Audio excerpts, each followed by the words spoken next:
అదికి పేదవాడికి ఏ చిన్న సాయం చేసినా దాన్ని అప్రిషియేట్ చేయడం అవసరం. అలా అప్రిషియేట్ చేస్తే మరింత చెయ్యాలన్న ఆసక్తి ఆ దాతకి వస్తుంది. నేను అందుకని చిన్న సాయమైన పెద్దదిగా ఎక్స్పోజ్ చేస్తూ ఉంటాను. అన్న క్యాంటీన్ 350 మందికో 400 మందికే కావచ్చు, కానీ ఒక అన్నం అవసరమైనటువంటి వాడికి అందుబాటులో నాణ్యమైనది దొరుకుతుందన్నప్పుడు మనం ప్రోత్సహించాలి.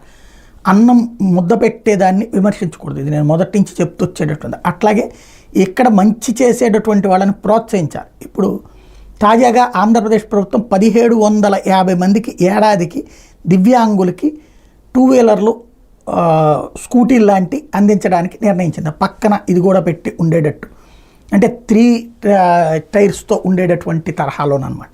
ఇది ప్రభుత్వం తీసుకున్నారు, కంప్లీట్గా రాష్ట్ర ప్రభుత్వం.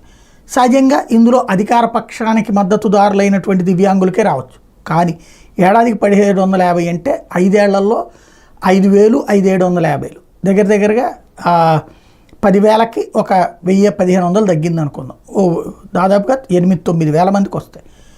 ఇది ఈ వ్యవహారాన్ని చూసి మరికొందరు కూడా దాతలు ముందుకు రావచ్చు కదా. ఒక మంచి నిర్ణయాన్ని తీసుకుంది బాబు సర్కార్.